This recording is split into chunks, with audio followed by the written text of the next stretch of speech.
Fat loss. We didn't get a chance to talk about that last time. So nutrition for fat loss. Now let's rewind time. Let's go back to your peak contest prep when you were competing for the British titles. Do you remember how you approached it and how it evolved specifically for fat loss? How long was the contest prep? And then what did that look like for you specifically? Right. So we're basically talking from a nutritional standpoint, not a training standpoint.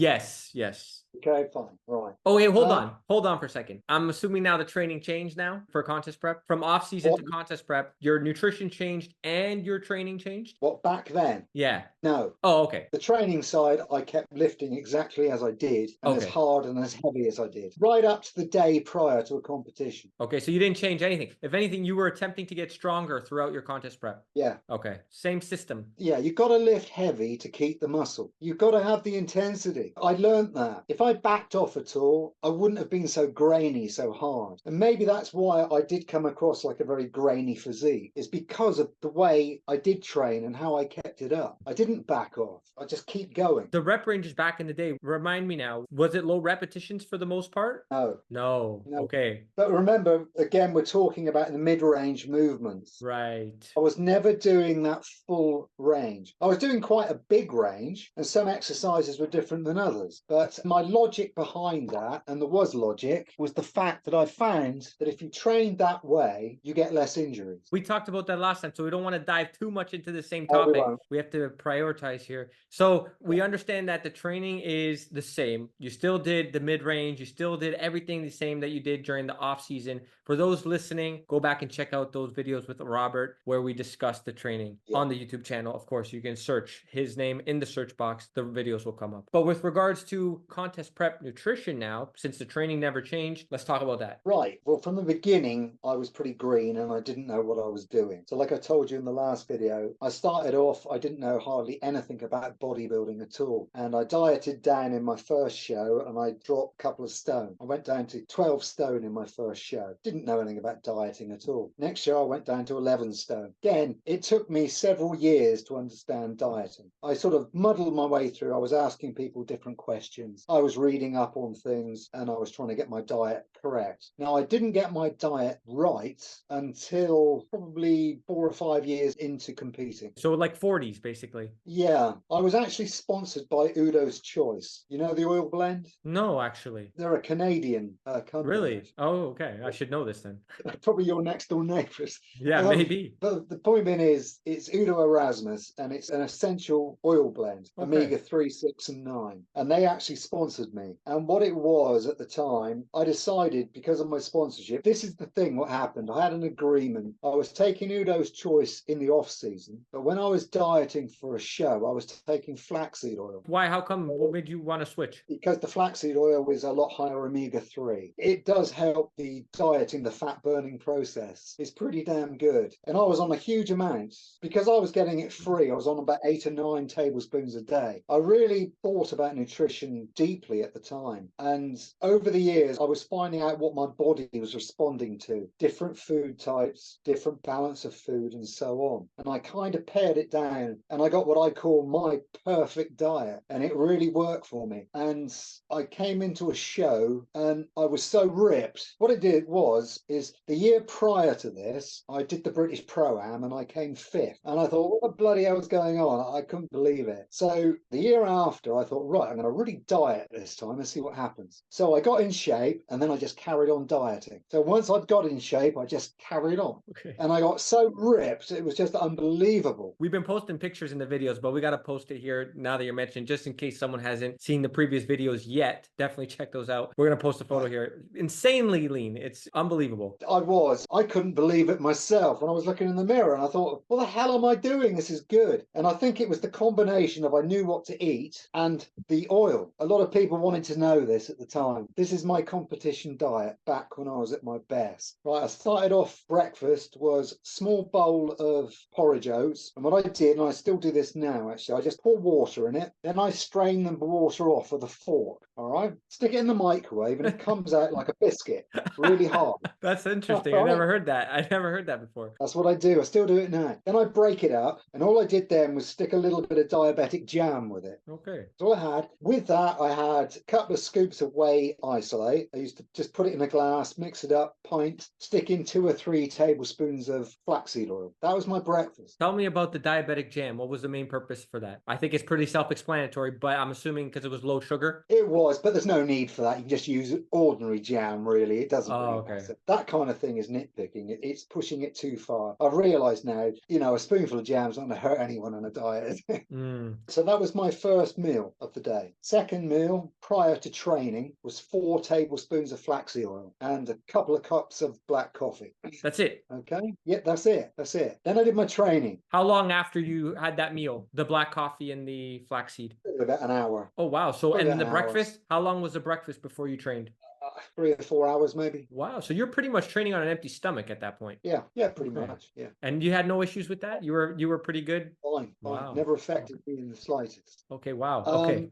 After training, another couple of scoops of whey isolate and just mixed in a glass. Plus, I used to have a tablespoon of heat honey. You know, the solidified honey? I used to get a really big tablespoon of that. Just eat that and the whey isolate. That was my after exercise food. That was it. I love that. That's awesome. Next meal, this is my sort of tea. I used to have tin of tuna in spring water and a load of green veg. Like most of the plate was veg. I used to favour actually things like broccoli or my favourite was Brussels sprouts because they really fill you up. So I used to eat tons of them, absolutely tons. And with that, I used to just put a little bit of brown sauce with it just to flavour it up a bit. That was it. That was all I had. Later on in the evening, then I went in. Do you know the little white coley or cod steaks you can buy? They're like little blocks you can buy. Well, I had a couple of those, stuck them in the microwave, and then all I did with that is I had another load of veg to go with it. A little bit of brown sauce again. That was it. Okay. Why the microwave with the steaks and not on the grill, like on a stovetop? Just quicker or? Quicker. It's easier. The taste was, I guess it was satisfactory for you because you did it, right? Yeah, I don't care. It doesn't bother me at all. I don't go by taste, I go by function. And then my last meal of the day, I used to have what is called, it was a great British bodybuilder called Roy Duval. Roy was quite a good mate of mine at the time, and I used to buy his supplements, and I used to get his protein powders and his meal replacement powder. And that stuff is the most amazing meal replacement ever. It was terrific, absolutely excellent. And what I did, I used to have a couple of scoops of meal replacement, and that had all the vitamins and minerals in it as well. It was good. I used to mix that up quite thick, and then I used to chuck in a couple of tablespoons of flaxseed oil, mix all that up, and that was my last meal of the day. That was it. And throughout the day, I used to drink green tea, a lot of black coffee, and water. That was all I was drinking through the day. All right. I was drinking a lot. There was a lot of fluid I was taking in. Probably overall, 12, 14 pints a day in fluid. It was quite a lot for the size I am. And then that diet is basically what I stuck on every day for 21, 22, 23 weeks. Was the diet, like in terms of the amount, changing throughout the weeks, or were you just adding additional cardio? Where was the progression of the diet? Because I can't imagine you went from beginning a diet with the same diet getting ultra lean, or was that the case for you? Pretty much the case. Wow. Okay. So you literally went from off-season weight to full-on shredded contest weight with the same caloric intake? Yeah. Okay. So what changed as far as energy expenditure? Did you add in cardio? I don't do cardio. This is fascinating. Well, when I say I don't do cardio, that's a touch of a lie. I used to do 20 to 30 minutes on a stationary bike twice a week. That's hardly cardio, is it? Yeah, that's not that much. Did you do that in the off season or just contest prep? No, I would do it in the off season as well. Just a couple of times a week on a stationary bike. That's it. So as far as the total amount of food is concerned, that stayed the same throughout all the weeks leading up to the show. Yeah, I will say that on a Sunday, I used to have a cheat meal. Now, a cheat meal for me might have been, it could have been anything. It could have been a big bowl of cornflakes with milk. Just something like that. That's all I did. Just one meal every week. Also, I used to cheat every day in the way that I might have one or two boiled sweets. So if I was really hungry, I'd have a boiled sweet. What is that exactly? Or like a Minto. Do you know Oh, what okay. Mintos? Yeah, yeah. Yeah. And I used to go through a lot of chewing gum as well. Anything to stop me from feeling hungry. You felt hungry throughout the days. Sometimes. And when Yeah. I did, I just had a sweet. Let me ask you this. Did you weigh yourself on a scale regularly during this process or just a mirror? Weigh myself once a week like I do now. And what was the purpose for it? Just to see if you were losing? Yeah, I used to gauge it between the scales and the mirror because after a few competitions, I knew whereabouts on the scale I was to how ready I was for competition. So, as I said to you before, I was always coming in at pretty much the same weight. I could know whereabouts I was and know how much further I'd had to go and how far I was away from the competition. Did you ever stall at any point where you had to make some sort of adjustment or? Not that I can think of, no. Wow, that's awesome. I'm a very, very, very self-motivated person. And okay, and when I say stall, I mean as far as the fat loss, you saw like a few weeks in a row. Yes, you can. Yeah, you can go maybe 2 or 3 weeks and you're not losing a lot. Then all of a sudden it starts kicking back in again. Without making any changes that to the diet? Okay. As far as I can remember, yeah. So let me ask you in this way. You didn't necessarily weigh out your food. You knew the amount that you were taking. You'd go in with 1 tablespoon. You had an idea of the amount, so it's the same. It was consistent. Yeah, I had a very, very basic idea, yes. A lot of guys are going in with the scales and weighing things. And no, none of that for me. That was just too far. I didn't bother with any of that. I never have done. Okay, and because you also ate the same foods every day during your contest prep. That's a secret, and I came across that. I think people go wrong when they keep eating too many food types, too many different foods. When you're dieting, the best way to keep a hold on what you're dieting is to eat the same thing every day, because then you know where you're at. But you've got to eat the right foods. And I think I'd got an idea of what the right foods were at the time and how they affected me. Let's break it down this way. How fast would you say you were losing weight when you were in a diet? Not very fast. I used to aim, if I could, for about £1 a week. Was it ever faster just on accident? Not really, no. You nailed it down then. Oh, I did. I think it started off faster because you're losing a lot of water and so on when you first start dieting. But once I get into the diet, and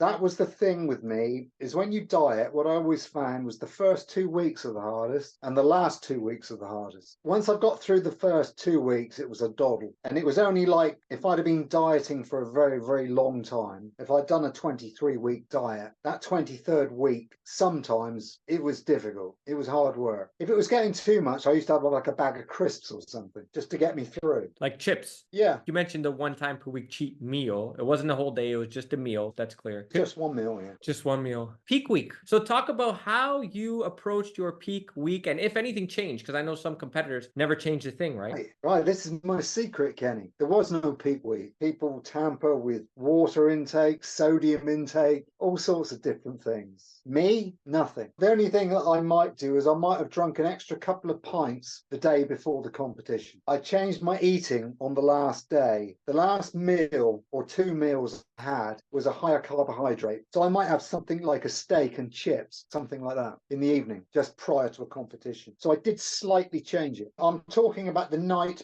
prior to the show. Okay. Fish and chip shop and get some chips, and then I might have a steak with it. Or something like that. It would just be something different. I would just take in a bit more carbohydrate. I might have rice or something like that. It'll just be slightly different. And that was it, really. That was my peak week, one dinner. And how did that change after the contest was over, transitioning back into the muscle building phase? What did that look like? Do you remember? Yes, I do. When I was early stages, I used to eat a lot and put on a lot of weight. I used to put on probably 1.5 stone after a competition. What I learnt to do is when I started getting in really good shape, what I did was I gradually increased my body weight. So I might increase my body weights maybe 10 or 11 pounds maximum over 2 or 3 months. And that's what I did. After a show, I used to sort of eat well that one night.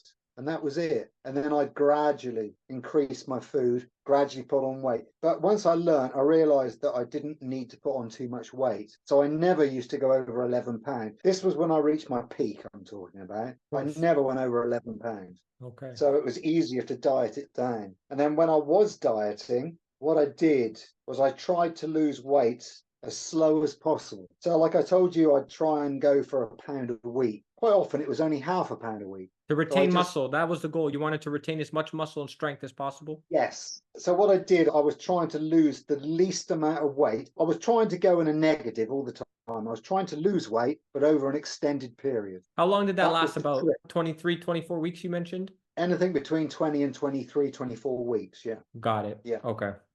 Where did you learn that from, by the way? This process, this dieting process? Anyone in particular that rings a bell? Not really, no. What I realized is I knew that for natural bodybuilders, it's not good to lose a lot of weight quickly. I knew you had to gradually take it off. And that way you kept more lean tissue. And if you kept the weights high at the same time, you'd hold on to as much muscle mass as you could, keeping the protein intake pretty high. What did you keep yours at? What'd you say? Oh, you didn't know? I don't know. It was a lot. I was having probably about 6 scoops of whey isolate every day, plus tin of tuna, plus the cod. The steak. It was probably quite high. It was enough. And you kept the steak in, because we were talking about your diet before. That was every day, the steak, right? No.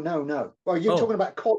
No, you mean the beef steak? Yeah. No, that was just the night prior to a competition. Oh, hold on. So maybe I misunderstood what you meant by the 2 slabs of meat in the oven or the microwave. What was that? That wasn't red meat? Fish. Oh, no, that was fish. That's okay. That makes more sense to me now. I'm like, steak in the microwave. I never heard of this before.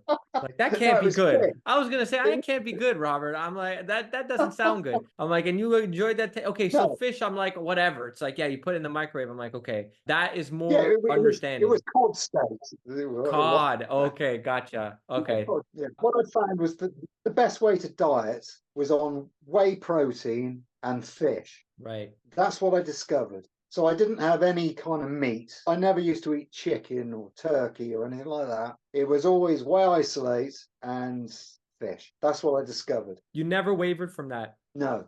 Okay. And you combine that with a hell of a lot of veg, especially green veg, a high water intake, and a high fat intake, really. If you can think about it, if I was taking an 8 or 9 tablespoons of oil every day, that's quite a lot of fat. And the carbs were quite low then? Yeah, it really was. Yeah, carbs are quite low, yeah. You just had it maybe not even pre-workout. It was like breakfast and post-workout with the honey, really? Yeah. That was it. No fruits, really? Just maybe in the morning you mentioned some blueberries, right? Or did I get that right? No, I didn't have any fruit. I never used to eat fruit. It was green veg mainly. Okay. Wow. You had a goal though. Like, some people might hear this and think that sounds like torture, but for you, you knew what you were striving towards. You had a goal, and this was not easy, but it was something that you were able to continue with without any trouble. Maintain. Would you say? Right? I did. 2 things on that. Firstly, I think probably natural bodybuilding at its highest level quite possibly is the hardest sport there is, purely for the intensity of training and the intensity of dieting. If you combine those 2 over a long duration, it's very, very hard. It's hard to maintain. But I always had a goal in mind, and I would never waver from my goal. And I've always thought that, why complain? We're doing this for ourselves. Why do you complain about dieting? If you don't like doing it, then don't do it. Right. So let's start with the off season. And when I say off season, I'm talking about the period, of course, where you're not doing a contest prep. So your goal was muscle growth. How did you approach your nutrition in the earlier stages versus the later stages, and did it change? Yeah, very differently. In the early stages, I think this is obviously before I was competing. What I did is I bulked right up. I was eating anything and everything.